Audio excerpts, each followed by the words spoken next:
The fall wasn't an accident. My sister had shoved my elbow as I carried the laundry basket, my swollen belly making me clumsy on the steps. I tumbled hard, my knees and palms slamming against the wood before I landed at the bottom, gasping for air. I clutched my stomach, terrified for the life inside me. When I looked up, my dad was leaning on the banister with his arms crossed, a smirk carved into his face.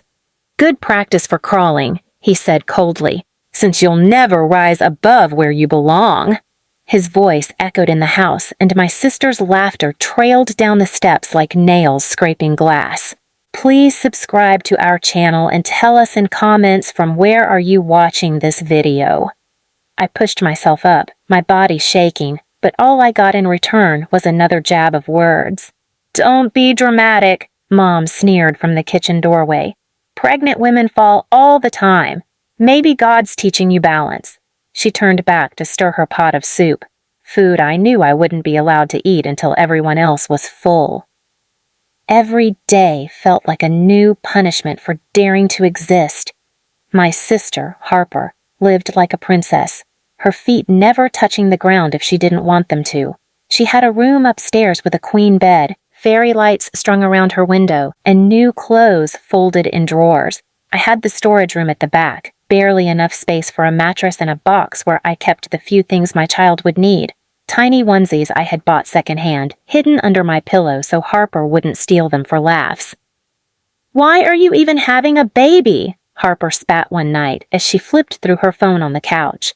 "You can't even feed yourself. What's the kid going to eat? Dust?" Dad chuckled at her words, patting her head like she'd cracked the funniest joke in the world. "She's just adding another mouth for us to carry," he said, his eyes narrowing at me. "You think you're rising, but you'll always crawl here, under our roof, our rules." I stopped trying to argue. Words only fueled them. When I tried to stand up for myself, Dad would remind me I had no right to disrespect the hand that kept me alive. When I tried to protect my unborn child, Mom would remind me, "That baby doesn't belong to you alone. It belongs to this family, and this family decides what's best." Meals were the worst. They'd set Harper's plate first: steak, mashed potatoes, vegetables glistening in butter. My plate, if I got one, had scraps. Fatty pieces no one wanted, cold bread, sometimes nothing. Once, when I dared to reach for the gravy, Harper stabbed my hand with her fork, drawing blood. "Don't touch what isn't yours," she hissed. Dad roared with laughter, nearly choking on his food. Nights weren't safer. My door didn't lock, and Harper loved sneaking in, taking my baby clothes, throwing them in the mud outside, or smearing ketchup on them to mimic blood.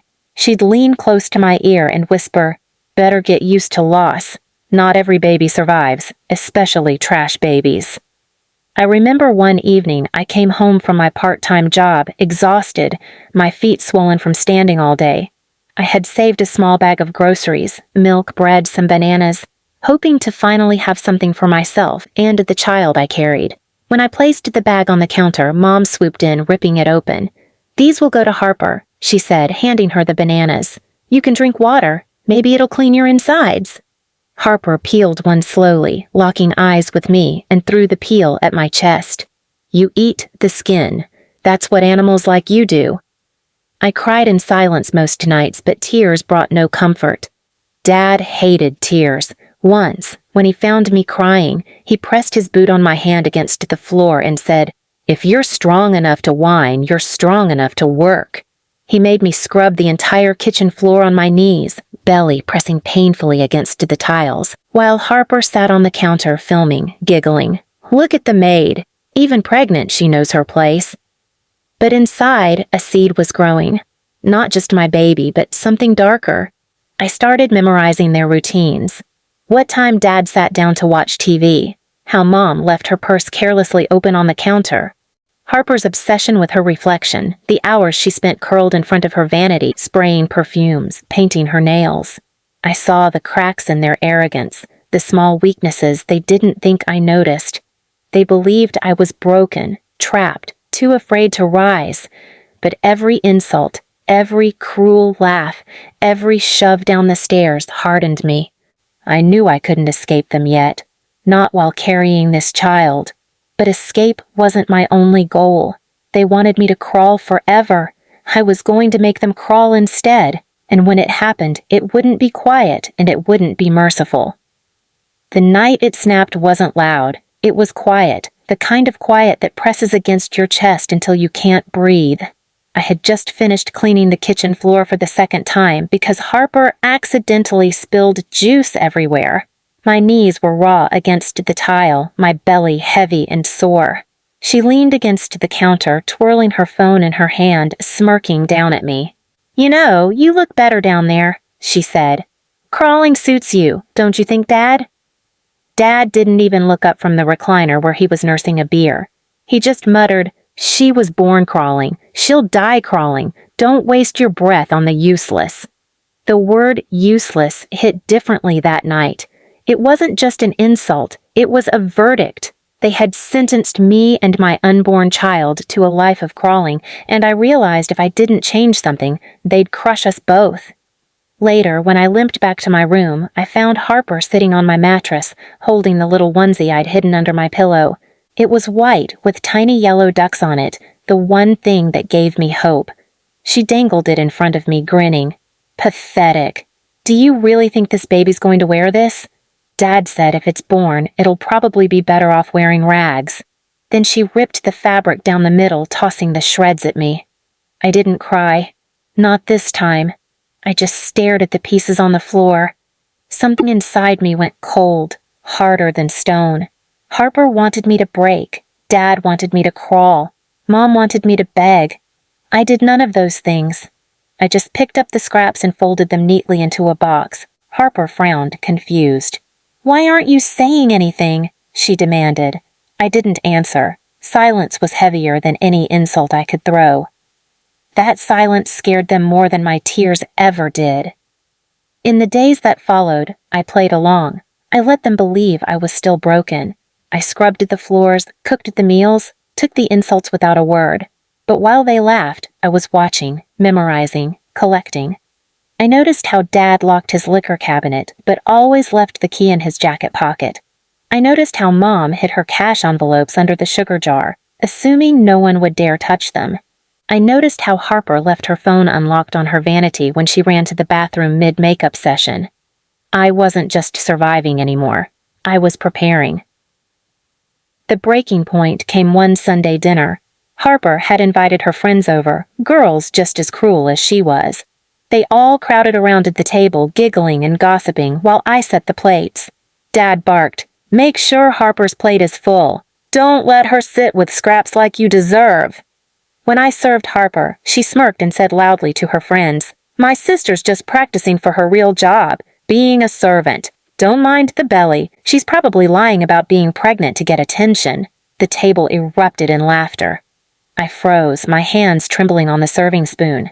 One of the girls whispered, "God, imagine being her kid. Poor thing doesn't stand a chance." That was it. The moment I knew I wasn't waiting anymore. I wasn't going to let my child hear those words, not once, not ever. I placed the spoon down gently, ignoring the laughter that still rang in my ears, and walked to my room. I sat on the edge of my mattress, staring at the box where I had folded the shredded onesie. My baby deserved better. I deserved better. That night, while everyone else slept, I began moving, quietly, carefully. I slid Dad's jacket off the hook and lifted the tiny liquor cabinet key. I took Mom's sugar jar and pocketed the cash envelopes stuffed inside. I opened Harper's phone and scrolled through her messages, screenshotting, forwarding, collecting. Photos of her bullying other girls at school, messages where she bragged about stealing, about hurting me, about things that could ruin her precious image if anyone saw them. Every move was deliberate. I wasn't just taking back what they owed me, I was building a weapon out of their own cruelty. For days I said nothing, but I carried myself differently. I stood straighter. I looked them in the eye longer. Dad noticed first. "What's with the attitude?" he barked one evening. "You forget your place?" I didn't answer. I just smiled faintly and kept eating. That smile rattled him more than shouting ever could. Harper grew paranoid. She accused me of touching her things, of snooping. "You've got those sneaky eyes," she hissed, grabbing my wrist hard. "Don't think I don't notice." I calmly pulled my wrist free and said softly, "Noticed what?" The way she froze told me she felt it, that shift of power she couldn't explain. Mom tried to reassert control. She stood in the kitchen one morning, blocking me, demanding I hand over the few groceries I had bought with my own paycheck. "Family first," she said, extending her hand. But when I stared back at her and whispered, "This is family first," before brushing past her, she didn't follow. For the first time, she looked unsure. The tension in the house grew thick, buzzing like static in the walls. They didn't know what I was planning, but they knew something was coming, and I made sure they felt it in every silence, every look, every step I took. Because the crawling daughter they mocked was gone. I wasn't crawling anymore. I was standing, waiting for the moment to strike. And when I did, I knew none of them would ever rise again. I gave them the day they wanted a small celebration, because they loved showing off how merciful they were when it fit their image. They called it a family blessing. They filled the living room with cousins and neighbors who'd always nodded at Dad's jokes and praised Harper's new car. I set the date. I cooked. I smiled while my hands shook. Harper arrived in a satin dress, hair perfect, heels sharp enough to puncture her smugness. Dad puffed his chest like a rooster. Mom fussed with the centerpiece, lips already forming the lines she liked to say to anyone who would clap. "This will show everyone we're one big happy family," she cooed, and I let her believe it. When the guests sat, I stood and said the only thing I had rehearsed for months. "Thank you all for coming. I wanted to share something before we eat." My voice didn't wobble. I set my phone on the coffee table, hit play, and the room went quiet. Messages scrolled across the screen from Harper's unlocked phone. The texts where she bragged about the shove on the stairs, the photos of onesies buried in mud, the video of her stabbing the gravy fork into my hand and laughing as I flinched. There were screenshots of Mom laughing as she tossed my groceries to the curb, of Dad telling me to scrub floors while he filmed and joked about training the help. I didn't say a word. I watched faces change color, the nervous shifting of feet, the sound of forks dropping. One of Harper's friends covered her mouth and stood. Are you serious?" she whispered, eyes wide, shame flooding her voice. A neighbor I'd helped with a car once whispered, "I always thought something was off." The pastor who'd smiled at Mom's donations looked down, and the hush grew heavy enough to hurt. Harper stood up, the smile falling off like it was being peeled. "This is private," she snapped, voice trembling. "You can't." Dad leapt forward, ashamed and furious in equal measure. "Maya, what are you doing? You're making a scene." He had the nerve to use my real name like a threat. I said, "This is the scene you made for me my whole life." I handed the phone to one of Harper's oldest friends and watched as message after message was read aloud. No one laughed. They didn't clap for Dad's old jokes. They looked at him with the same confusion I had seen in myself the first time I'd realized love wasn't a constant here, it was a performance. Consequences followed faster than any of them expected. Word got around in the neighborhood from those who had been at the blessing. Harper's friends stopped answering her calls. Her part-time job at the boutique, where she loved being adored, lost interest when a manager I'd quietly contacted read the texts I'd forwarded, the ones about her bullying customers and stealing discounts. People started asking questions at the church about the family values Mrs. Collins had been preaching. Dad's buddies at the bar stopped inviting him to their poker nights when someone mentioned the video of him laughing as I scrubbed the floor. Mom's social group, women who traded favors and recipes, slowly found excuses to be busy. No police came that day. No dramatic arrests. That wasn't my point. The point was the thing they cared about most. Other people's eyes. Their mirror of status, approval, and influence cracked.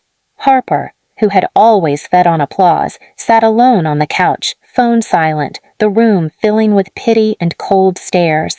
Dad shoved his face into his hands and muttered about being betrayed. Mom's hands trembled as she clutched her purse, the place where she'd hidden cash, and for the first time I watched greed look small and stupid. I didn't gloat. I left the house that night with my box of folded onesie scraps because I knew cruelty couldn't be mothered into a child. I had already arranged a safe place through a woman at the clinic. I'd been seeing someone who believed me without needing proof and who offered help without judgment. I didn't take their money. I took their silence. I left a note on the kitchen table, short and plain. I'm gone. Don't come looking.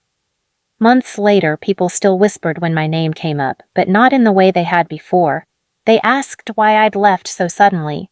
They tried to justify Dad's jokes and Mom's tough love. Harper tried to rebuild, plastering over the cracks with new clothes and meaner smiles. But the mirror had been smashed and the reflection was different now. She caught it, and it haunted her. I didn't watch them fall apart. I watched my son's first yawn, the way his tiny fingers curled around mine, and I learned what I had been preparing for all those years, to stand for him. The revenge wasn't blood or a spectacle. It was removing my child from the only life they knew, one that would have taught him to laugh at cruelty, and showing them what it felt like to be the ones left with questions and empty invites. When my mother's neighbor asked months later why she hadn't visited, Mom's answer was a soft, angry thing. She left. That line used to be a dagger aimed at me. Now it hung in the air between them, heavy and final. I didn't reply to any of their calls. I didn't beg for closure they never gave me. I built a new kind of family, quiet, hard-earned, and honest. And every time Harper's name came up in gossip, people remembered how fast she'd run when the lights went out on her little stage. Please subscribe to our channel and tell us in comments from where are you watching this video?